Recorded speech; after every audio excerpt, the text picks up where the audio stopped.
Hey guys, it's Wilson here. I'm gonna restart this. I had to restart this because this is giving me a really big headache. Let's try this again. One more time. 3, 2, 1, go. You are listening to an Enter the Paranormal podcast. Some of the names of people and the places in this case file have been changed to protect the privacy of the people involved. Enjoy.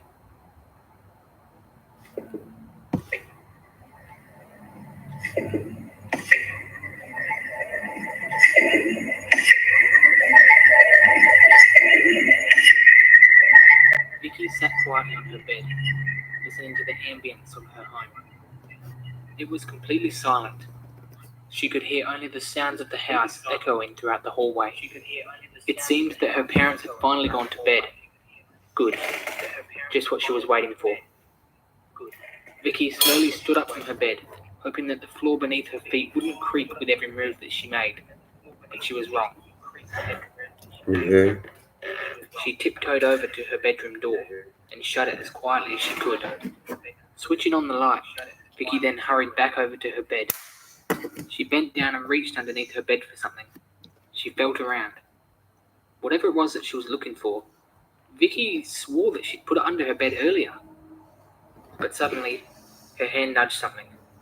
Got it. Vicky pulled a Ouija board out from underneath the bed and placed it in the middle of her room. She sat down and She has placed a her Ouija trembling board? fingers on the planchette. She took a deep breath and began communication. Oh, she is so Is anyone scared. there? She asked. My name is Vicky Beckford. Is there a spirit that can hear me?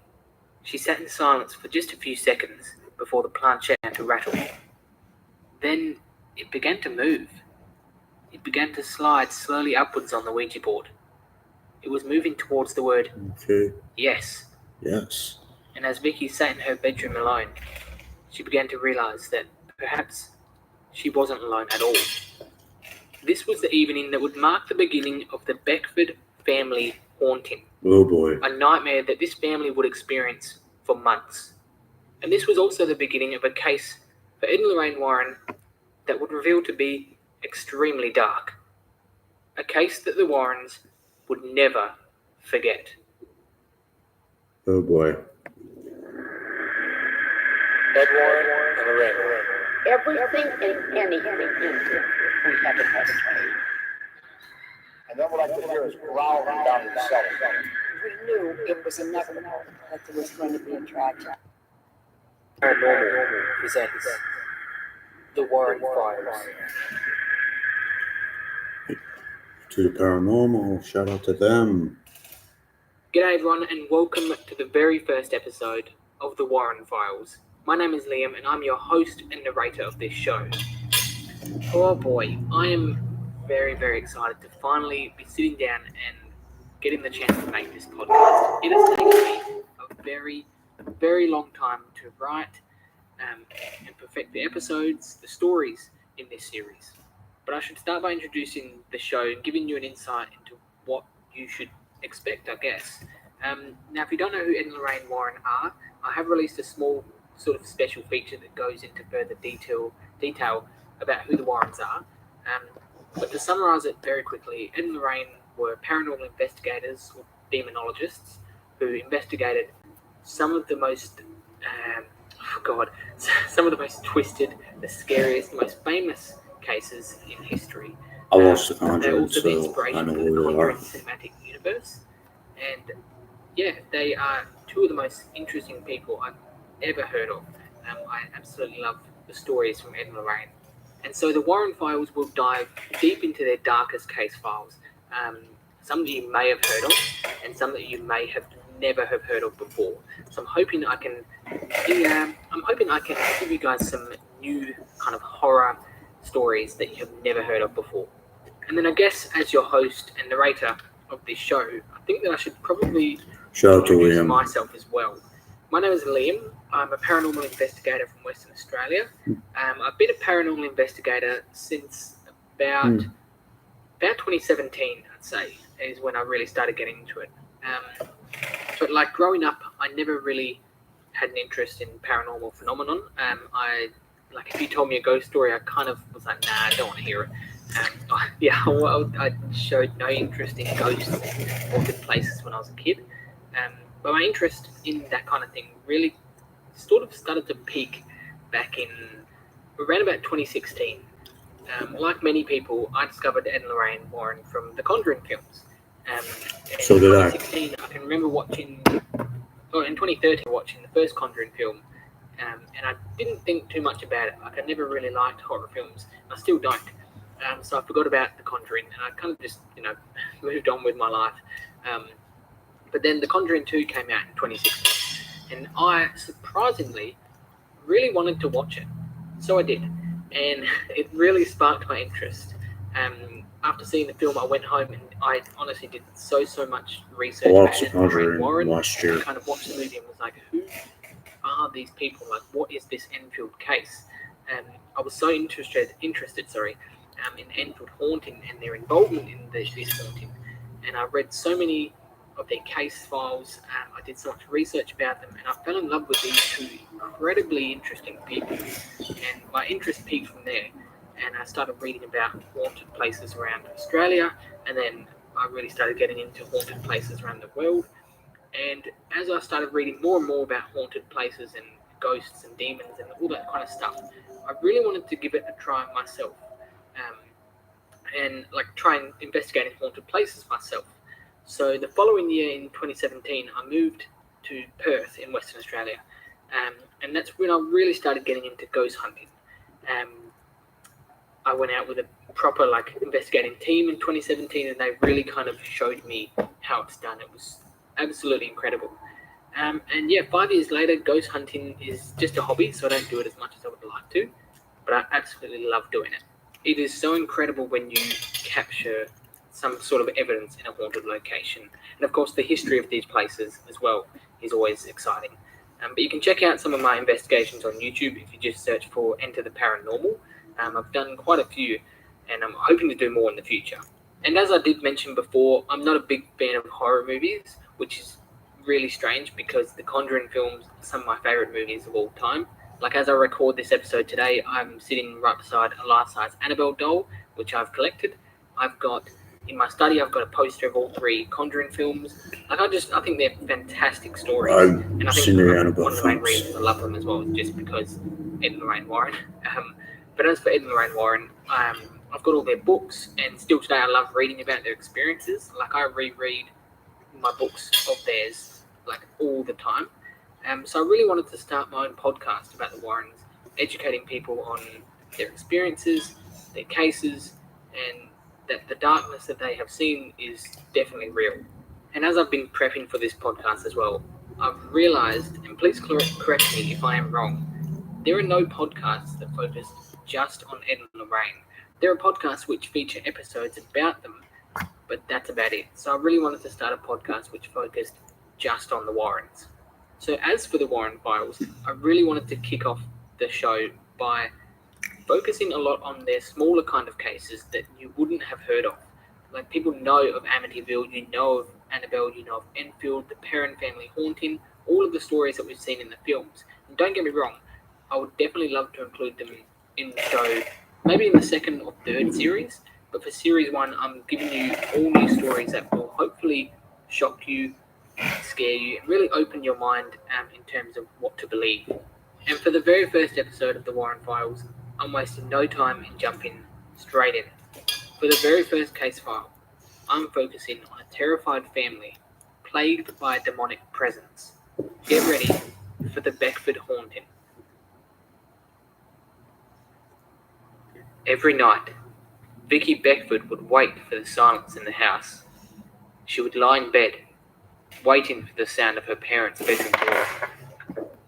She would wait for the confirmation that her entire family was asleep, and then Vicky would slide the Ouija board out from underneath her bed. She would close the door and sit in the middle of the room. How did she get a Ouija board? And every night, Vicky would communicate with her new ghostly friend. Night after night, Vicky would recount the events of her day, where she went, what she did, how her day was at school, how annoying her siblings had been, and she would always get responses. You looked beautiful in that brown dress today, Vicky. I'd love to marry you if I could. Tell me what it was like to be alive today. Wear your hair up. It looks good that way. You make me so happy, honey. Vicky Beckford was a very Okay. gorgeous teenage girl. Although she was lonely, no boyfriend, and not many friends, she kept herself to herself. And now she spent every night having conversations with something far beyond her understanding. The spirit would tell Vicky stories about its death. It would tell Vicky how lonely it had been before meeting her. And at the end of every night, No. the communication would always end with, See you tomorrow. Vicky began to believe that this spirit that spoke to her was the spirit of a teenage boy. No. She began to see the spirit as a sort of boyfriend. And for poor Vicky, she believed every word that was fed to her. She began to become emotionally dependent on the spirit that spoke to her. And one night, Vicky took it a step further when she asked the spirit one question: "Can you reveal my future?" Vicky sat under the dim light in her bedroom, her eyes fixed on the board as it spelled out all sorts of information. The spirit told Vicky about her future. It told her that she would have 3 children, including their birthdays, and in many years to come, this information that she was given was proven to be true. The communication with her otherworldly friend continued. Weeks became months, and as she became somewhat Hang on, infatuated guys. with her, I'll be right back. Vicky also became impatient. The spirit This will only take a few minutes. Get out of this.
else you need before I go back?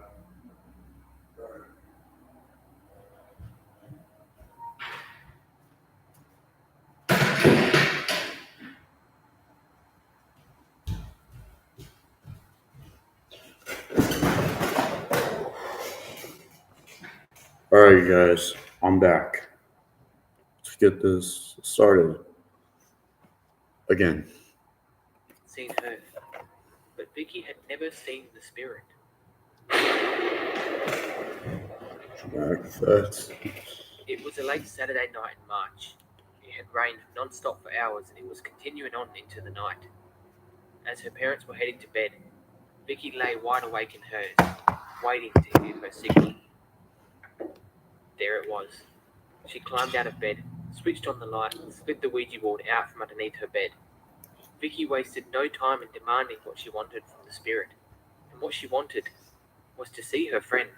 She pleaded with it to manifest, to show itself, just once, she told the spirit. "I want to see what you look like," Vicky whispered. "Please." But very soon after she had made her demands, the communication just stopped. Vicky hid away the board. She turned out the light and climbed into bed.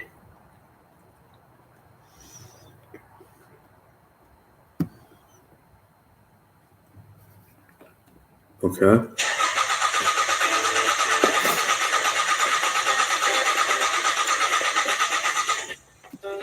Vicky's father, Pete, had trouble starting his car the following morning. It wouldn't start after numerous attempts. He climbed out of the driver's seat and popped the hood. He studied all possibilities before he found the cause. The spark plug wires had been pulled out, the rubber hoses had been unfastened, and the fan belt had, quite literally, been cut. Someone had vandalized Mr. Beckford's car deliberately. It was strange. The Beckford family lived in a very well-respected neighbourhood. You never really heard about cases of vandalism or theft, so for Pete, it seemed very unusual that someone had messed with his car. But on that very same week, it seemed that the car wasn't the only incident at the Beckford home. The doorbell had been ripped straight off the door, wires exposed and all. And in the garden, shrubs had been yanked from the ground, root and all. And on the roof of the home, a 6-foot pipe housing electrical wires had been bent. Pete had also witnessed something that scared him the most. As he sat in the living room, someone began pounding on the house.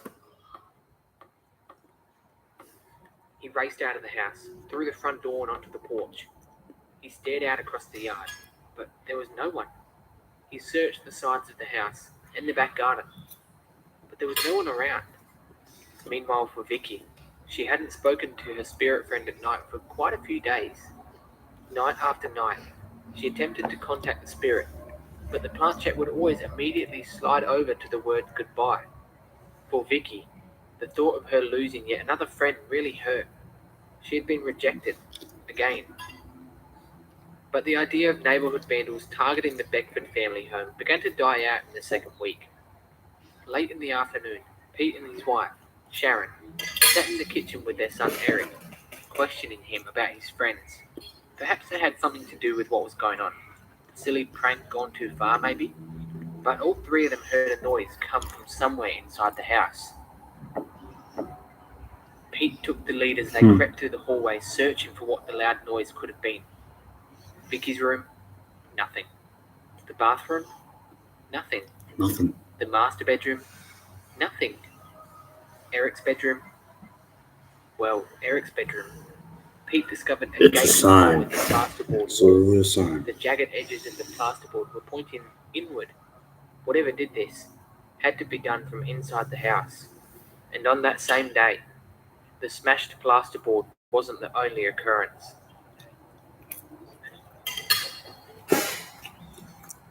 Pete and Sharon were lying in bed, both staring up at the ceiling, trying to work out what exactly they were listening to. Something was scratching from inside the walls, almost like a rat. Vicky also heard the noises.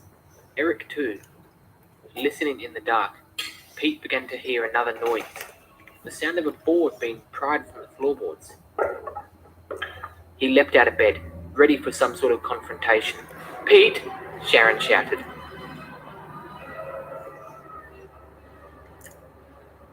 He switched on practically every light in the house and began searching, from the cellar to the attic. There had to be some sort of explanation, but he couldn't find anything. The same scratching noises happened every night for the rest of the week. In the third week of March, as the sun set, the same pounding noises that Pete had previously heard were back. Something was pounding on the outside of the house, so violently that the house began to shake. And again, Pete went to investigate, but there was nothing. There was no one. The strange things at the Beckford household were beginning to get darker and darker. The scratching inside the walls became pounding inside the walls. Every night, day after day, it was becoming more frequent. It was starting to drive Pete crazy. He spent the weekend ripping apart the entire house, trying to find the source of the poundings, but he found nothing. Absolutely nothing. The pounding of the walls continued for weeks and weeks, with still no answers. And for the Beckford family, the fear that something sinister was in their home was about to be confirmed. On a cold Sunday night, Pete and Sharon sat in their bedroom, watching TV. The banging on the walls continued, echoing throughout the house.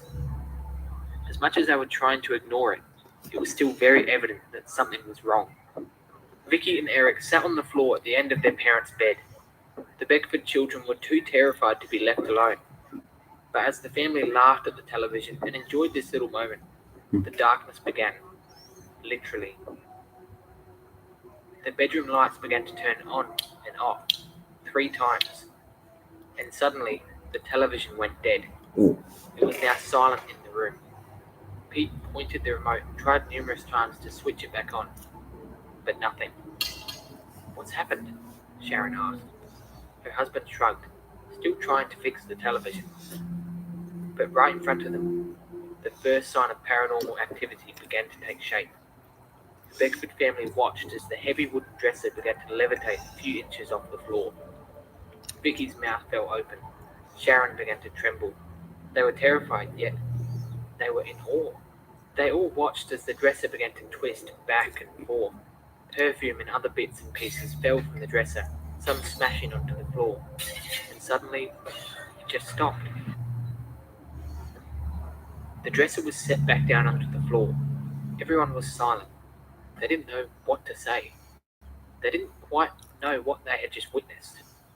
But a moment later, the drawers began to slide open. They sat open for just a second before they were slammed shut. Over and over and over, the drawers opened and shut by themselves. The Beckfords sat quietly, frozen in terror. They couldn't quite believe what was happening. But suddenly, the drawers stopped. "What?" Pete stuttered. In the opposite corner of the room, a heavy chair covered with folded clothes began to levitate.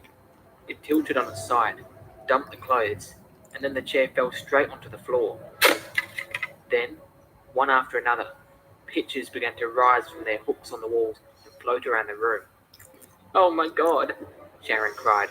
"What have we done to deserve this?" The double bed, with Pete and Sharon still on it, huddled together in a terrified embrace, collapsed. One by one, the pictures fell to the floor, smashing the frames.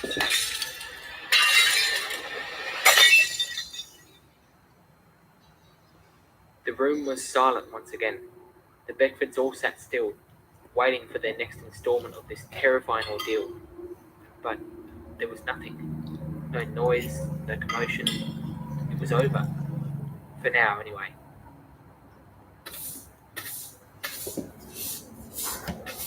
Pete and Sharon cleaned up the mess while Vicky and Eric reluctantly went to bed. Sharon swept up the glass as she wiped tears from her eyes. Pete inspected the dresser and fixed the chair. Soon after, the lights in the house were off, and even Pete and Sharon attempted to get some sleep. A strange noise caught Pete's attention just as he was drifting to sleep. It sounded like a cat. A kitten. It was coming from the spare bedroom. It's a cat. Pete sat up in the dark, listening. It sounded like it was distressed, like it was hurt, like it was in trouble and just needed help.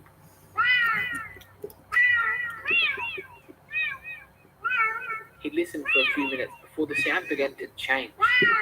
Pete began to tremble and get nervous. The sound of a baby crying in the dark was much more terrifying than a cat. Pete climbed out of bed, stood there in his bedroom. What? Freya?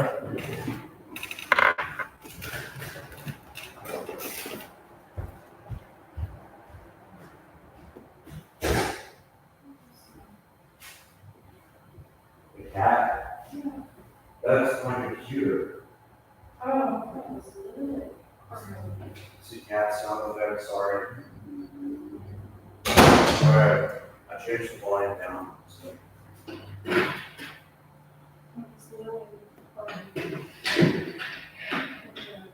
Alright, I'm on. I turned the volume down.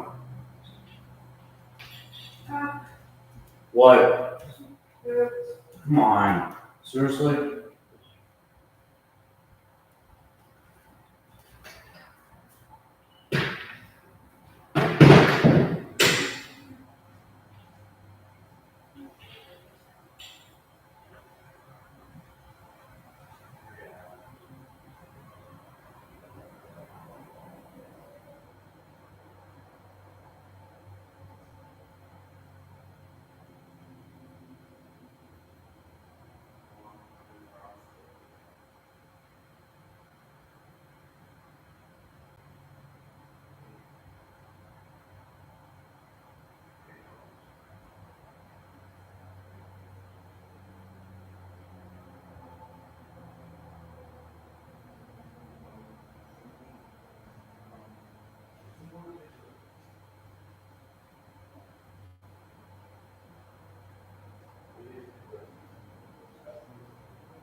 I'm back. Light shining through the curtains.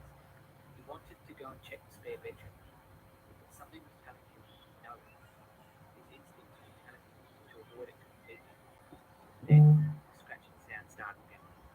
Then what sounded like the plates being torn off the walls, as if the bedroom was being dismantled. Then the sound of something banging on the roof. Over the course of the next hour, Pete and Sharon sat in their bed in the dark, listening to the different sounds until they stopped. Everything just stopped. It was quiet. Out of the darkness, the sound of knocking started erupting from the bed's headboard. Pete and Sharon both jumped out of bed immediately, but the noises continued. They switched on the light and just stared at their bed while the knocking continued.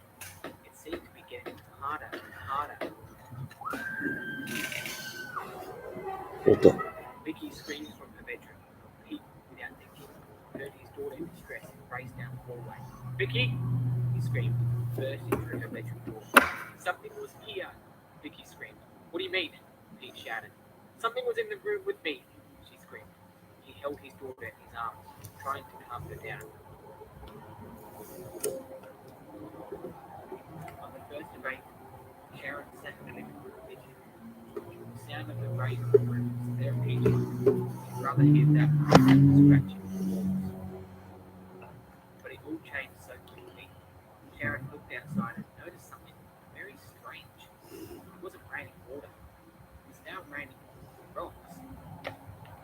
One after another, rocks fell to the ground, scattered throughout the garden. Rocks. Some even on the front porch. Through the back window, Sharon noticed a rock smashed through the glass, landing just beside her. Thank you. Hello? Pete?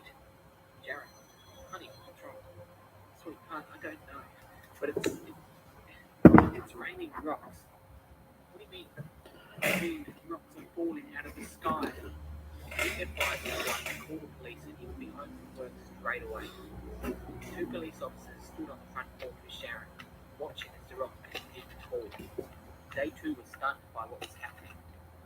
Pete arrived home shortly after, parked his car covered in cement and ran to the house. With his wife and the police, Pete stood stunned, continuously watching the strange phenomenon. The police felt useless by being there. They had no idea what was happening. What do we do? Call the priest. After experiencing more levitating furniture that evening, Pete took the advice of the police officer and he rang the priest the next morning. He was quite unsure how a priest could help this situation. Pete and Sharon were both Roman Catholics, so Pete phoned the priest at the local Catholic rectory. All morning activity started up, the scratching on the wall and the knocking, right up to the point where the priest had arrived, and then it suddenly stopped. Come in, Father, he said. Please, don't mind the mess. There were broken picture frames spread all over the place. Furniture had been turned upside down. The rocks from the previous day were still scattered across the garden and the front porch. The priest stepped over.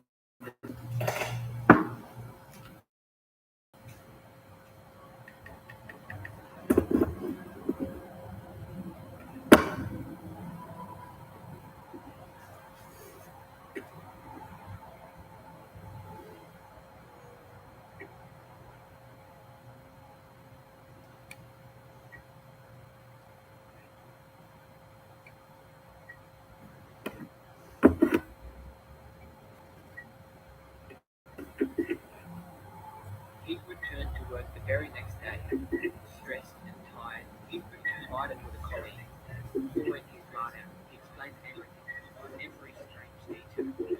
Pete's colleague had no idea how to react. He didn't know how to help. He just sat and listened. He listened very carefully because he believed every word of what Pete had been saying. However, the colleague remembered a name that he heard on the radio. I believe the name was Warren.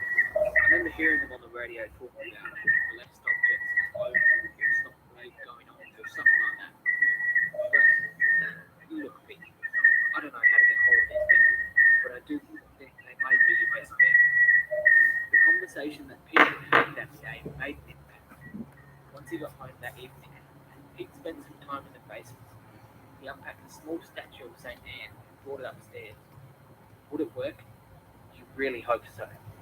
Pete was running out of energy. He held a small glimmer of hope that the statue would provide some peace in his home.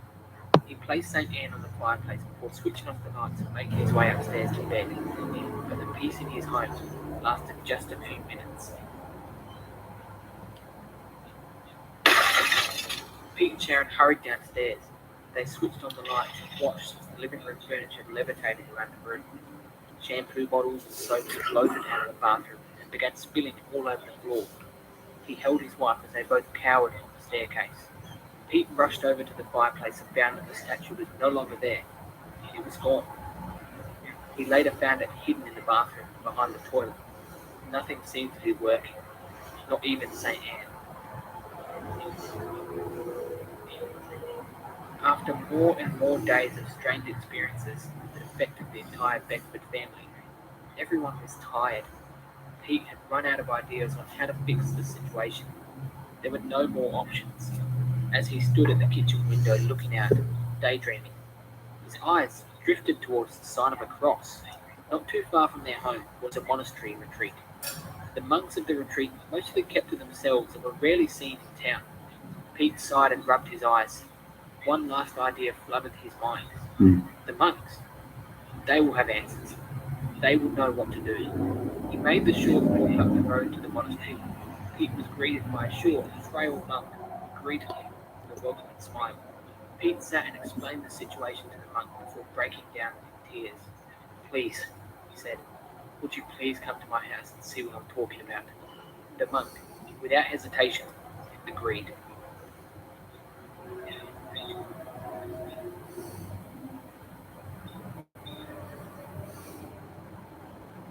The monk stood in the living room of the Beckford's home, surrounded by trashed furniture. He closed his eyes and listened to the horrifying sounds coming from within the home itself. And yet, despite hearing everything, the monk did not seem bothered by what he was witnessing. Pete made the monk a cup of tea and they sat together in the kitchen. "Let me explain what I think is happening here," the monk said. "There are things that go on in this world that are deliberately kept secret, things that one learns about only through experiences." Pete nodded along as the monk continued. "In my opinion, and of such things I have only limited knowledge, this terrible problem you are suffering is being caused by spirits. Do you believe in such a thing, Pete?" Pete's eyes wandered as he thought about his answer, but he clicked back to the monk. "These days, Father, I'm open to suggestions." "Very well then," the monk nodded with a calm smile. "This kind of spirit, which delights in tormenting people, is not a ghost, but a spirit of a very special order. We know almost nothing about them, except that they are truly mean spirits, judging from the intent of their actions. I myself cannot challenge the type of spirit that appears to have entered your home, though there are other priests who can." He continued listening. Everything the monk was saying seemed genuine, and it filled people with a lot of hope in the fight against whatever was happening in his home. Before the church will take action to a case such as this, the matter must be proven genuine.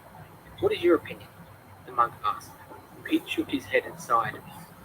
"I think you might have hit upon the matter, Father. I'd like to pursue it." The monk smiled. He was pleased to have helped in some shape or form. "Very good," he said. "Then let me give you the name of someone who might be able to help you. His name is Ed Warren."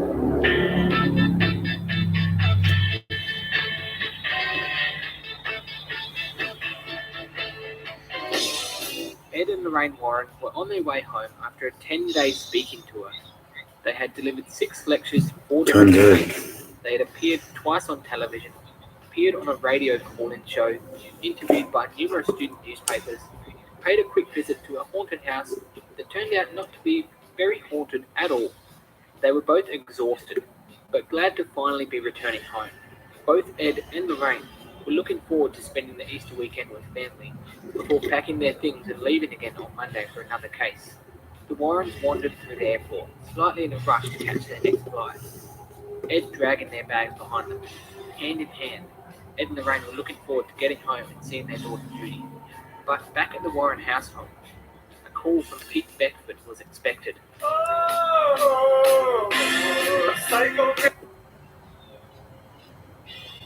Copyright.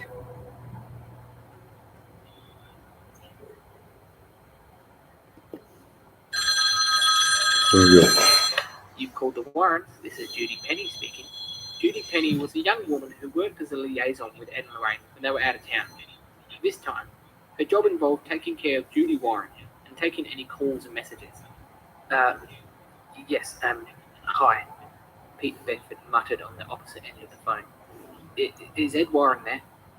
"I'm sorry, sir, but the Warrens are out west," Judy replied. "But if you give me your name, I can relay a message to them. I suggest you call back on Saturday. By then they will have returned home." And on Saturday afternoon, as the Warrens returned home from their trip, Lorraine made a phone call that would lead them into a very dark investigation.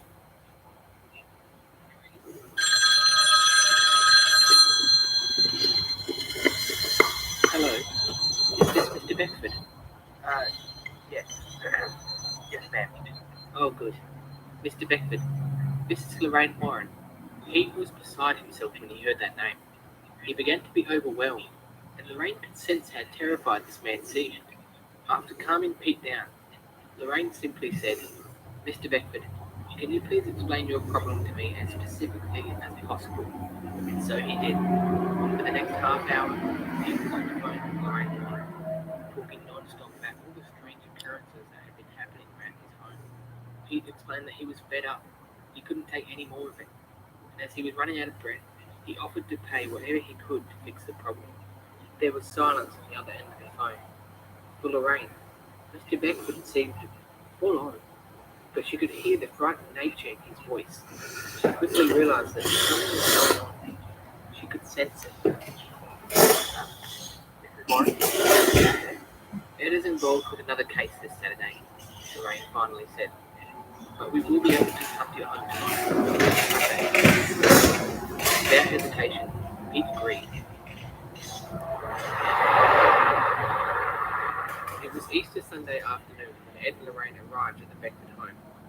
As they climbed out of the car, Ed and Lorraine looked at each other, slightly puzzled. From the outside, the home seemed very normal. It looked like an ordinary, welcoming family home, minus the dozens Well, of it's gonna be stones scattered deceiving. throughout the garden, which Ed did seem very puzzled by. As they were welcomed to the Beckford home by Pete and Sharon, Ed and Lorraine's thoughts of an ordinary home disappeared immediately. They looked around at the mess that was continuous in every room. Some of the furniture was toppled, chipped, and stained. The home smelt of rotting meat. The walls were marked with dark stains, like bruises. Lorraine shivered and immediately took Ed's hand. He looked at his wife and frowned. Whatever evil was in this home, Lorraine felt it, and it scared her. Lorraine could sense that the worst was yet to come. Pete and Sharon introduced the Warrens to Vicky and Eric before showing them the rest of their home. In almost every room, Lorraine felt something, like scratchings at the back of her mind. Pete stopped and spoke about the activity that had occurred. Ed took mental notes as he listened to the dark stories. And as the tour concluded in the kitchen, Ed set up his recording equipment. Okay, he said. Shall we get started? Yep, let's get started. This is Ed Warren. I'm here with my wife Lorraine in the home of Pete and Sharon Beckford. Here with us is Pete Beckford, Sharon Beckford, and their children Vicky and Eric. Ed requested that Pete speak for the family, to describe every event in chronological order, from the very beginning. And as they all sat together for an hour in the kitchen, Pete described every little detail, every terrifying detail that had happened. Ed and Lorraine sat patiently, listening carefully as Ed's recorder captured every word. Do any of you know what may have caused this problem in your house? Ed asked. No. Has anyone in the neighborhood or your family recently passed away? Perhaps someone that you didn't really get along with very well? No. Is anyone in the family seeing a psychiatrist? No. Did you purchase an antique or second-hand piece of furniture before the ruckus began? No. Has anyone in your family brought or received a strange gift from abroad? Carved statues, anything like that? No. As Ed continued to ask question after question, the answer always seemed to be no, which was certainly a downside to the investigation. Nevertheless, he continued. Are any of you interested in the occult? No. Has anyone brought or read any books on Satanism or witchcraft rituals? No. To your knowledge, has a seance ever been held in your home, even years ago? No, Pete replied. Never. Then Ed turned to the children. Eric, Vicky, are any of your friends interested in the occult? Eric and Vicky both looked at each other and shook their heads. Has anyone here ever used a Ouija board? Vicky froze. Her hands started trembling. Oh, she whispered. Lorraine leaned in. Have you ever used a Ouija board? She asked. All eyes were on Vicky. Her parents stared at her with a slight anger in their eyes. Vicky nodded. Yeah. Ed and Lorraine looked at each other, both slightly concerned. All right, dear, Lorraine said. You better tell us all about it then. Start right from the beginning, please. Vicky opened up and explained it all. The first night of contact, how the spirit had revealed Vicky's future, and how Vicky had asked the spirit to show itself. She explained that she communicated with the spirit of a teenage boy who supposedly died in the area many years ago. She described the spirit as kind and understanding. Did this spirit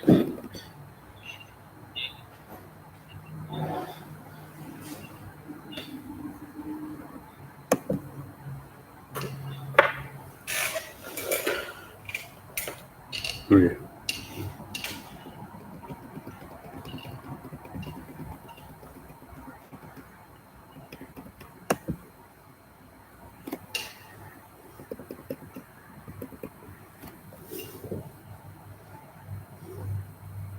still in contact with this spirit?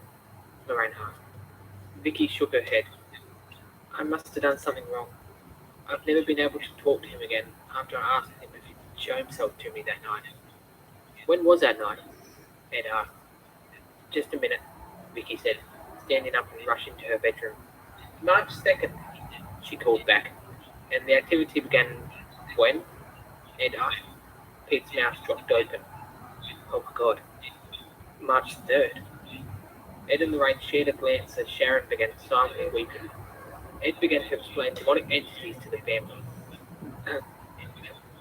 Mr. Warren, Pete said, how do you know all this? Mr. Beckford, Ed leaned in. This is what we do.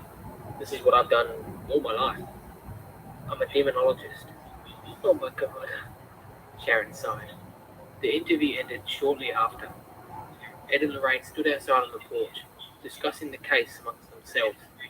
It appeared to be far worse than they could ever have imagined, and Ed knew that a priest would need to bear witness to what was happening if anything was going to be done about it. With the Beckfords' permission, Ed used their telephone to call a friend, Father Daniel. Father Daniel was a tall man with grey hair. He had worked with the Warrens on many occasions, and Ed and Lorraine trusted him thoroughly. And as Father Daniel arrived at the Beckford home, it seemed that he had arrived just in time.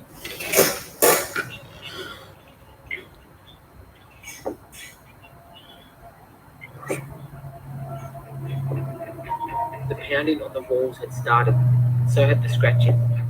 Small objects were levitating around the house, and that awful smell was back. Ed placed his ear against the wall. Careful, honey, Lorraine said. Ed knocked twice. There was silence for just a moment before there was a reply. 2 knocks. Ed knocked again. This time, the entity replied with 4 knocks, 2 on the wall, and then 2 on a small wooden table. Ed and Father Daniel looked at each other. They were both concerned on how intelligent this entity seemed to be. That evening, Ed and Lorraine left the home. Father Daniel would stay to bear witness to any activity and to provide the Beckford family with some sort of safety. Over the next few days, Father Daniel experienced the activity that Pete and Sharon had described. The knocking and scratching continued throughout the house every night. Objects floated around the house, some almost hitting the priest as they whizzed past his head. And every night, as Father Daniel went to sleep, he could feel the evil, the violence this entity possessed. Father Daniel spent 4 days with the Beckford family before Ed and Lorraine returned. The priest was exhausted. He had to get away from the intense nature of the home. As Ed and Lorraine excused the priest from his work, they both intended to stay the night with the Beckford family. Vicky and Eric joined their parents in the master bedroom that evening, and the Warrens stayed in Eric's bedroom. And as soon as the lights went out, the entity came to life.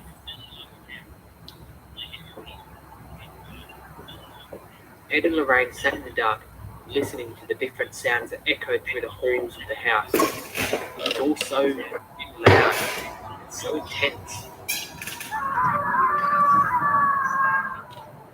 Ed jumped out of bed and raced into the master's bedroom. Switching on the light, he saw Pete, Sharon, Vicky, and Eric huddled together, terrified and shaking.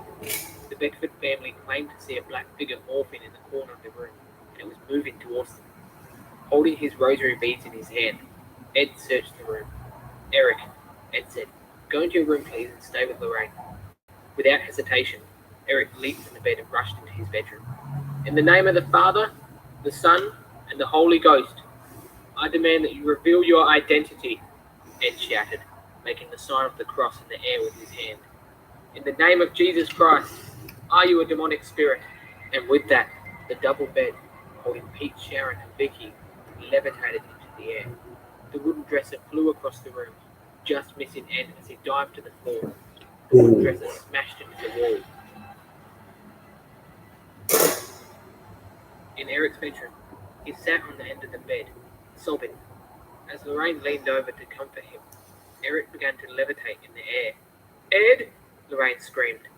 Lorraine leaped from the bed and switched on the light as Ed rushed into the room. He looked up at Eric in shock as the young boy was thrown against the wall, crumbling to the ground. Pete and Sharon hurried in to comfort their son. Miraculously, Eric had no broken bones. Ed had asked for a sign from the entity, and that sign was given. This demonic entity was at work, and whatever it was, it did not like Ed and Lorraine being in the Beckford home.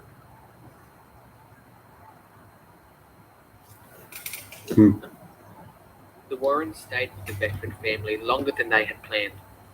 Every day, the entity showed itself in some way. Although when it was quiet, Ed and Lorraine would help around the house and spend some time with the family, but the Warrens both were certain that an exorcism would need to be performed if the Beckford family were to be safe. Father Daniel returned a few days later as it was time for the Warrens to leave. He now had the job of documenting evidence for an exorcism to be approved. Ed and Lorraine had collected evidence, but the bulk of the work would have to be done by the priest. As Father Daniel spent a few days with the Beckford family, the situation was mentally affecting Sharon. As Sharon sat in the kitchen with Father Daniel, she began asking questions that the priest didn't have a set answer for.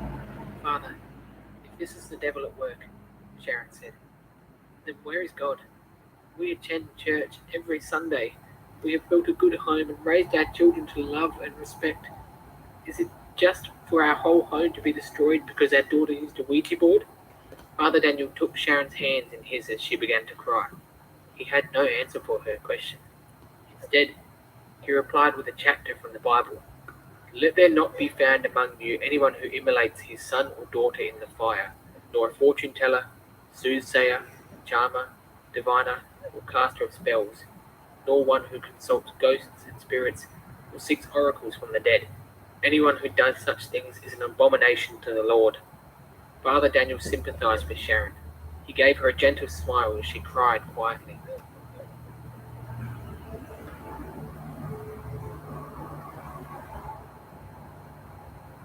On his final night at the Beckford home, Father Daniel sat in the living room, speaking to Ed on the telephone.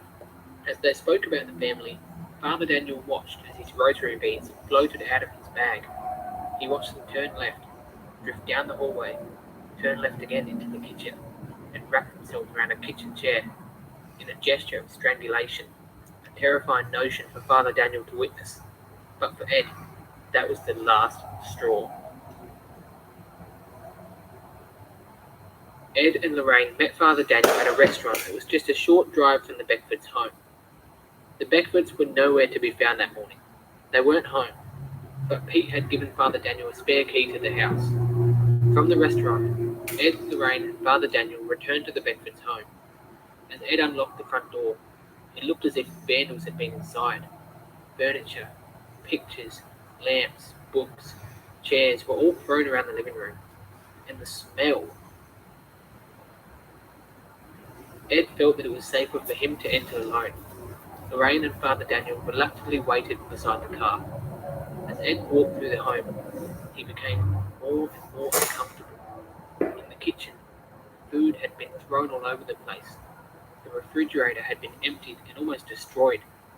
Cutlery and plates were smashed and piled on the floor. Ed cautiously wandered upstairs. All of the bedrooms were trashed. The beds were turned upside down, and blankets and pillows were tossed everywhere. As he walked down the hallway, the entire house began to shake. Terrified, Ed raced towards the front door, but as he reached the stairs, he couldn't move, stuck halfway up the staircase. Outside, Lorraine felt faint. She sensed that something was wrong. "Lorraine," Father Daniel said, "are you alright?" "It's Ed," she replied. Lorraine and Father Daniel rushed into the house. As the front door swung open, they saw Ed wandering through the living room, his shirt covered in blood. Father Daniel ushered Ed out of the house to safety. Lorraine removed Ed's bloody shirt. On his left arm, it looked as if Ed had been slashed twice with a knife. As Lorraine studied Ed's injuries further, she noticed that these slashes formed the sign of the cross. This time, the entity had specifically targeted Ed.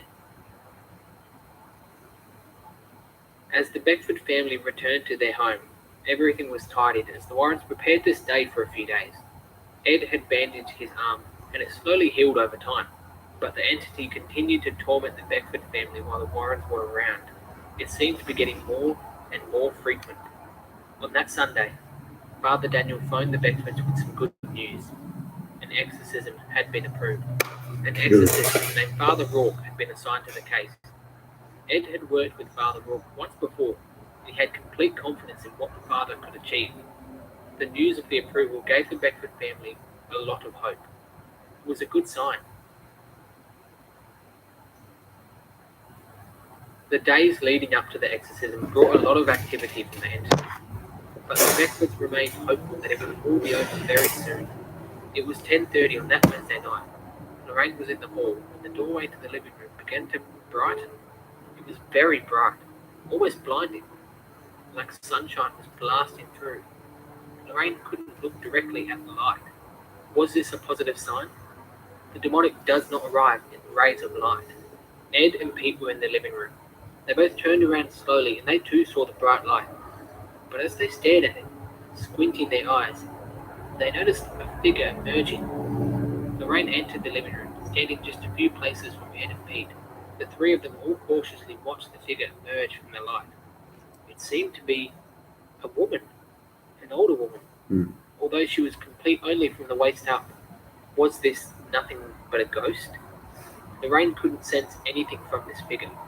She couldn't figure out what or who it was. "Speak to us," Ed said. But the figure just stared at each one of them. And as Lorraine stared at the figure longer, she slowly began to realize that this was no woman. It was nothing but a trick. "Ed," she shouted, "back away." Two armchairs beside the fireplace levitated before flying towards Ed, pinning him against the wall. The figure in the doorway snarled, then disappeared. Ed raised his hand and made the sign of the cross over the chairs, which dropped them to the floor. Seconds later, a bottle of nail polish levitated before flying across the room, narrowly missing Ed's head and smashing against the wall. Ed, Lorraine, and Pete all watched as the bright light flickered before disappearing completely.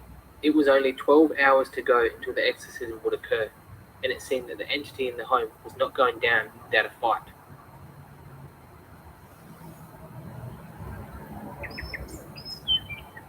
The morning had arrived. Ed and Lorraine joined the Beckford family at church before Father Rourke arrived. Father Rourke was a short, unkind looking man. He didn't smile much, and he looked quite intense. As he climbed out of his car, Father Rourke was met at the entrance joined by Ed and Pete. As Ed greeted Father Rourke, the priest looked down at Ed's bandaged arm. "Did that happen here?" Father Rourke asked. "Yes, Father," Ed replied. Father Rourke didn't say anything. Instead, he just followed Ed and Pete into the home. They quietly entered. Father Rourke was introduced to the Beckford family's living room. The stern priest wasted no time. He opened up his black bag, pulled out a purple stole. He kissed it before wrapping it around his neck. The process began by Father Rourke blessing everyone in the home so that no harm would befall them during the reading of the exorcism.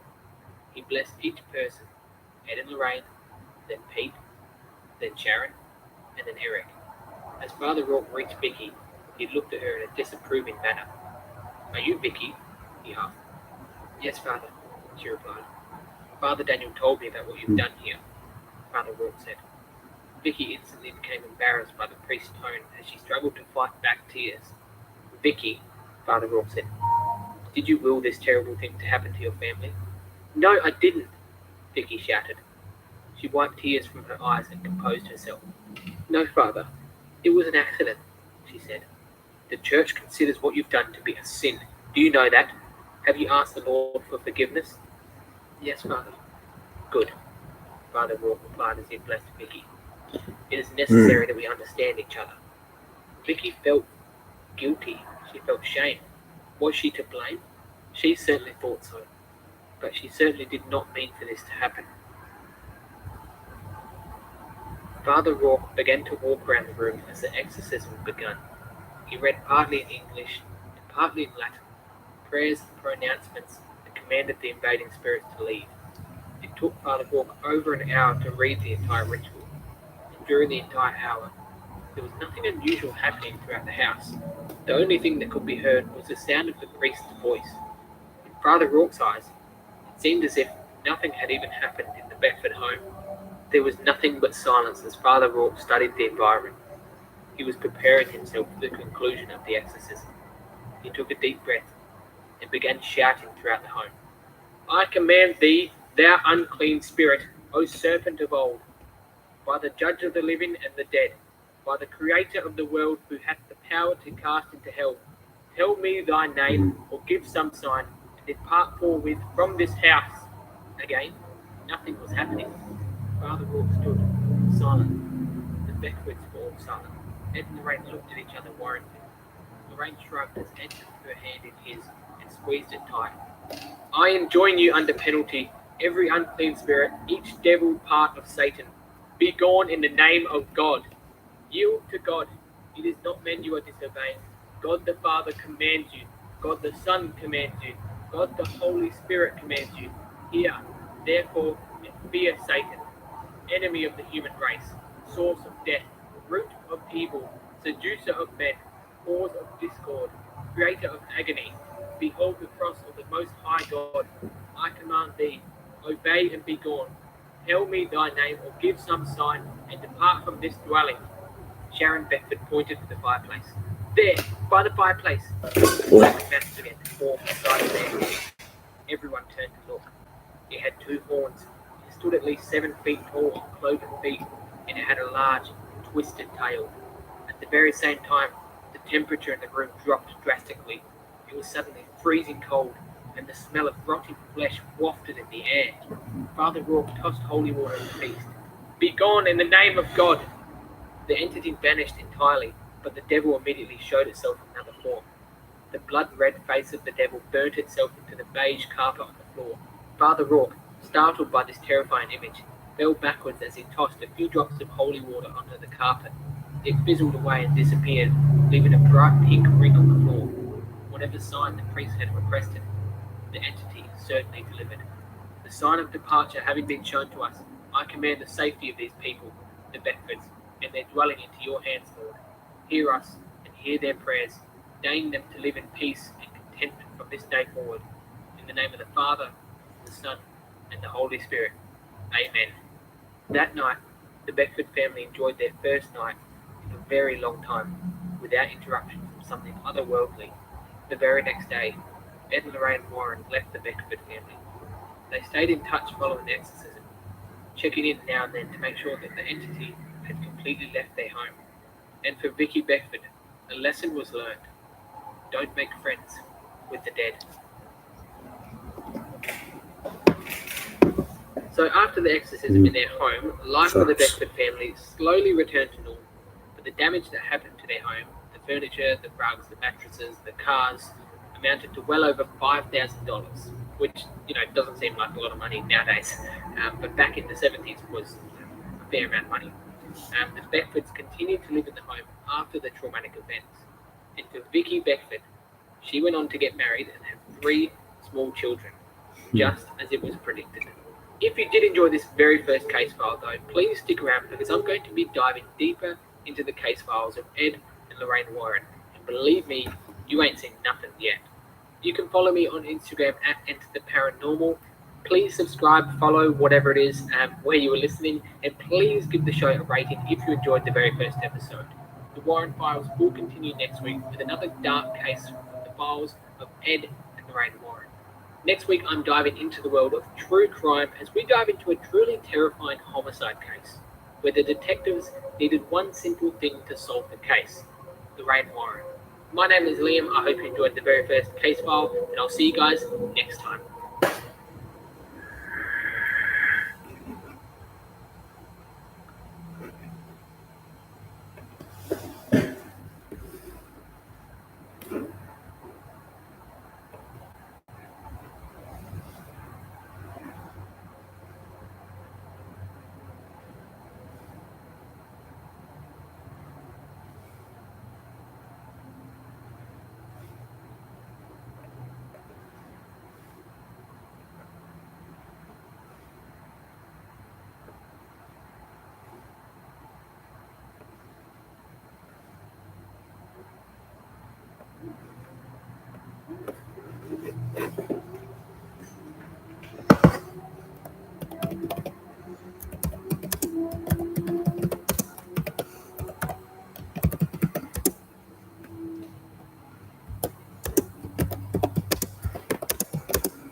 Alright.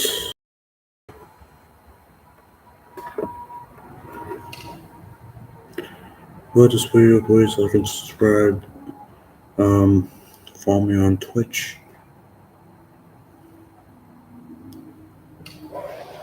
And I'll see you guys on the next one. Peace.